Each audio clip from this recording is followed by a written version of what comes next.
if you go with snowflake storm,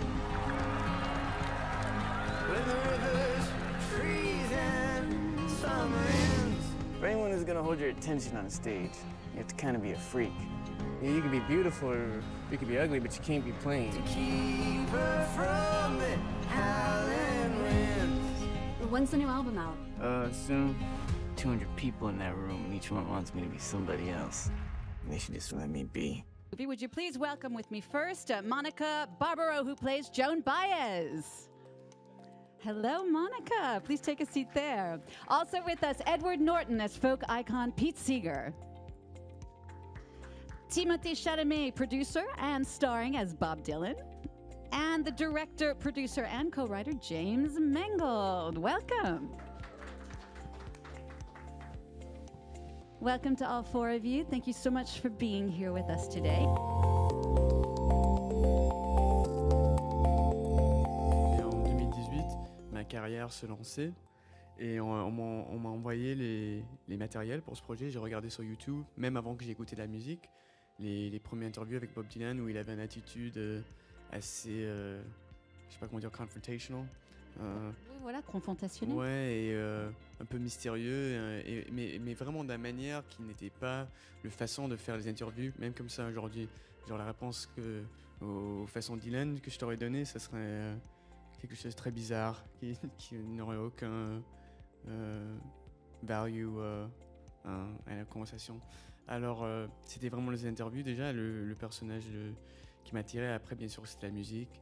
Et ce que j'ai découvert,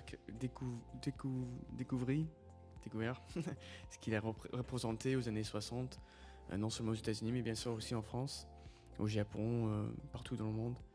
Et 5 ans et demi plus tard, c'était vraiment le rôle et le film qui m'a impacté le plus de tout ce que j'ai fait. Je suis fier de tous mes films, mais ça m'a impacté personnellement vraiment le plus.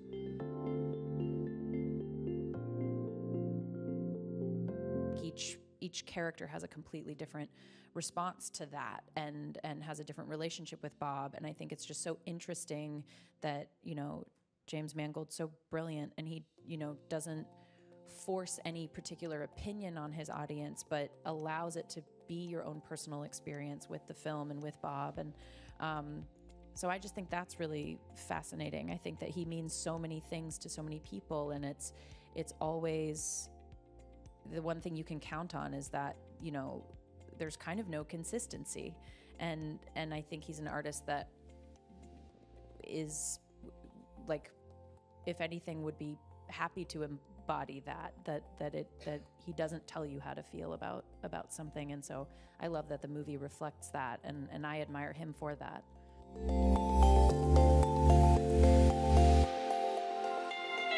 I like to think of my whole effort, whether it's writing or directing and collaborating with these folks, is to try to keep us focused on that moment in time, not the way we frame all this stuff 25, 35, 45, 50 years later, but how it felt then. No one knows when they're singing a song for the first time it's important. No one knows it's going to be a touchstone. No one knows the word icon is a totally modern post-internet way of referring to almost anything and everything. And he was just a singer-songwriter at that moment who was connecting to something, and it was really clear that he was wired into something, and I think even clear to him that he was wired into something. And so all I tried to be helpful to Timothy most of all, but to all of us, was that that's what was happening, was a series of interpersonal relationships without any awareness of how, or even slight shock at how gigantic it was becoming in the face of what is such an intimate thing between 6 strings, a pick, some fingernails, and a voice, and commerce and popular culture, and how those small acts can become something so influential.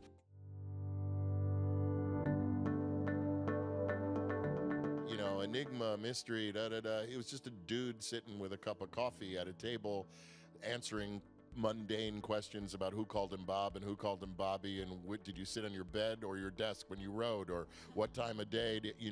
I was kind of filled with all these kind of mundane questions that I'm not sure biographers would ask, and I was also receiving whatever it was that he had taken from the script that Jay and I had written, and comments he made, and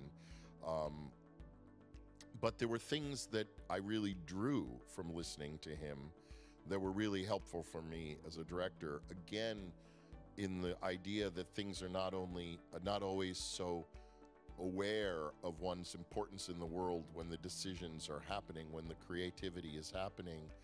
One of the things I felt he was very honestly trying to impart to me was the decision to go electric was not about realigning the culture or meeting some kind of destination, as much as it was a yearning to hang out with other people and not be alone on stage, or also meet the things he had always admired, from Buddy Holly to Little Richard to Hank Williams, that there was no awareness that he was at an apex of cultural transition and he was meeting it on this night on this stage, or at least I believe that. I believe he was saying that, and I believe that's kind of my own life truth, is that we don't necessarily know the turning points in our lives when they're happening. We know them in reflection backward, and that the humility of that was really winning to me, because I thought that what we do too often is, and it's part of the reason I think he's viewed as an enigma, mystery, is that we're trying to find answers to explain behavior, and if we turned that lens upon ourselves, we'd all be enigmas. If I ask why you had this for breakfast today and not yesterday, and why did you, it's like, I don't know. And it's like enigma, we can't explain everything. And I think that, I've said this before, but a man who's made 55 records of original personal written music about love, philosophy, politics, and human discourse cannot be accused to me of being an enigma. And so I was making a movie about an artist and the artists around him and their jealousies and loving feelings and connections and adorations, and that those were the immediate things that actors can play. And so that was incredibly helpful. Une fois qu'on avait commencé, en fait, c'était le music folk où j'avais le plus de liberté. Je me suis trouvé quand t'es tout seul avec un guitare, tu peux trouver tes moments, tu peux trouver ton rythme. Et que les chansons rock and roll, like Rolling Stones, Homesick Blues, ils sont tellement connus dans l'imagination américaine au public que, en fait, t'étais un peu plus piégé d'un côté avec cette musique. Et par rapport à un avant et un passé, oui, j'en ai beaucoup parlé de ça aux States, mais j'ai vraiment grandi sur la musique qui était sur le menu. Ça veut dire l'hip-hop, le pop, la musique qui était sur iTunes en 2008-2009. Et après ce film, et à cause de Bob Dylan, des actes très connus comme The Beatles, Rolling Stones, ça m'a ouvert à ça. Je veux dire les chansons moins connues, mais aussi du côté nouvelle vague en France qui, on pourrait dire, n'avait rien à voir avec la musique des États-Unis aux années 60, mais il y avait le même aspect, la même attitude en France dans cette période-là, de changer les attitudes artistiques. Alors ça m'a vraiment ouvert comme jeune artiste, et il faut que je me rappelle maintenant que pour les jeunes, pour les gens de 25 ans ou 18 ans qui n'ont pas eu cette éducation encore, que ce n'est pas une éducation, que c'est vraiment une manière de comprendre où on est même aujourd'hui et comment on peut continuer à ouvrir, particulièrement dans un moment où c'est peut-être plus difficile d'avoir tout le monde dans une salle ensemble.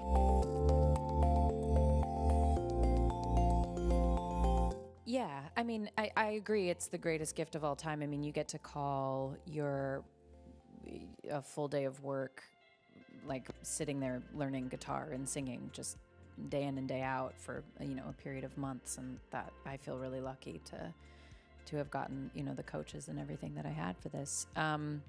yeah, it was incredibly challenging in part because, or mostly because I just admired Joan so much, and she's, you know, such an incredible musician, and so many people feel the same way I do about her, and so, you know, to get anywhere near her sound was something that was scary for me to try to tackle. But yeah, I mean, I agree. It's the greatest gift of all time, and now I can play guitar and sing. And Amazing.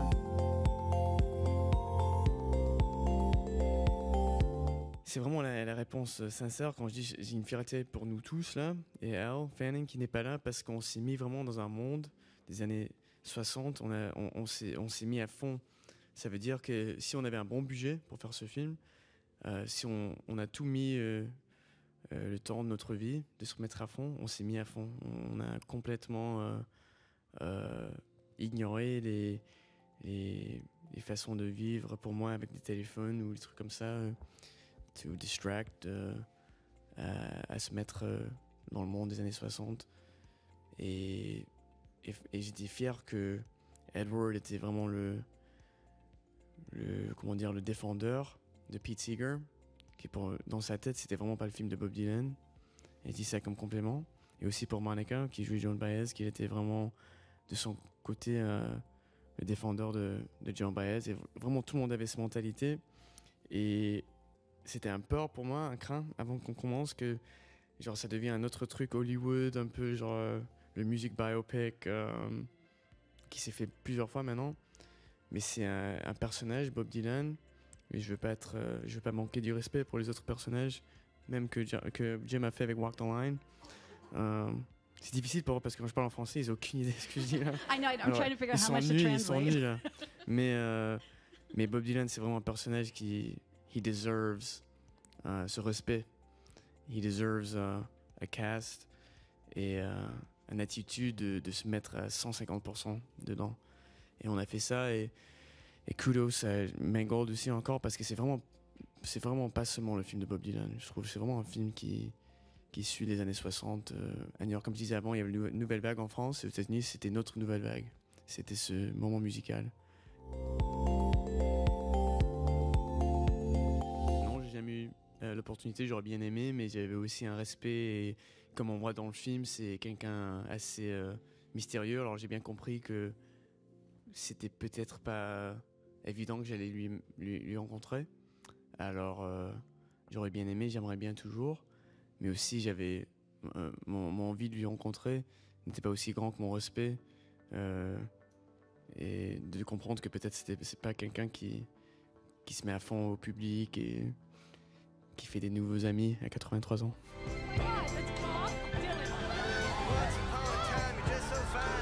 They just want me singing Blowing in the Wind for the rest of my goddamn life.